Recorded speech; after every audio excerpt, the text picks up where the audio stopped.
হোজাই জিলাত জব্দকৃত বৃহৎ পৰিমাণৰ নিষিদ্ধ ড্ৰাগছ দাহন 5,80,00,000 টকাৰ ড্ৰাগছ দাহন আন্তৰ্জাতিক ড্ৰাগছ বিৰোধী দিৱসৰ দিনাই হোজাই জিলাত আৰক্ষীৰ দ্বাৰা বিভিন্ন সময়ত বিভিন্ন অভিযানত জব্দকৃত ড্ৰাগছসমূহ জ্বলাই দিয়া হয়। হোজাই জিলাত বিভিন্ন সময়ত ৰুজু হোৱা 69টা গোচৰত জব্দকৃত ড্ৰাগছ আজি আনুষ্ঠানিকভাৱে হোজাই জিলা আৰক্ষীৰ দ্বাৰা দাহন কৰা হয়। আৰক্ষী অধীক্ষক তৰুণ পুৰকায়স্থৰ উপস্থিতিত আনুষ্ঠানিক নীতি নিয়মৰ মাজেৰে জ্বলাই দিয়া হয়। হোজাই আৰক্ষী অধীক্ষকৰ চৌহদত জব্দকৃত ড্ৰাগছ জ্বলাই দিয়া কাৰ্যসূচীত আন আৰক্ষী উপস্থিত থাকে।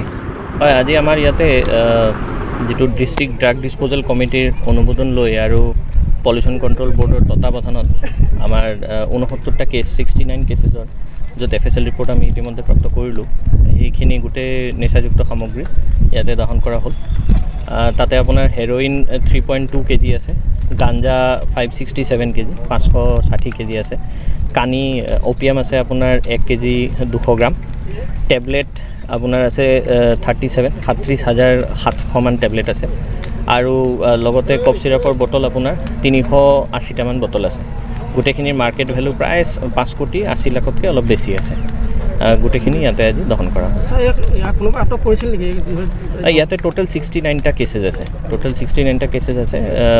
মুঠতে প্ৰায় 100জন মান বেছি মানুহ যিসকল এই কাৰ্যত জড়িত আছে এনেকুৱা এইবিলাক অপৰাধীসকলক আটক কৰা হৈছিল।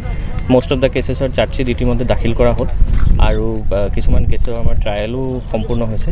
আমি কনভিকশ্যনো পাইছোঁ আৰু কিছুমান ট্ৰায়েল চলি আছে। এটা গুৰুত্বপূৰ্ণ কথা চাই এতিয়া আপুনি অনুভৱ কৰে নেকি যে আচলতে হোজাই জিলাখন নিচামুক্ত হৈছে বুলি?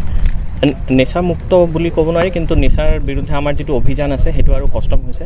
আমাৰ মাননীয় মুখ্যমন্ত্ৰী ডাঙৰীয়া আৰু আমাৰ police headquarter DGP sir, special DG sir, DIG sir সকলোৰে তত্ত্বাৱধানত তেওঁলোকৰ যিটো আমাক মাৰ্গদৰ্শন দিছে সেইখিনিত আমাৰ যিখিনি কাম আছে সেইখিনি সুচাৰুৰূপে চলি আছে আৰু আমি আগবাঢ়িম আৰু যিটো আমাৰ অভিযান আছে সেইটো অব্যাহত থাকিব। যথেষ্ট কমিছে আগতকৈ আমি এতিয়া আমাৰ হেৰিটো কষ্টম হৈছে আৰু আমি ভাবোঁ যে আগতকৈ অলপমান কমিছে।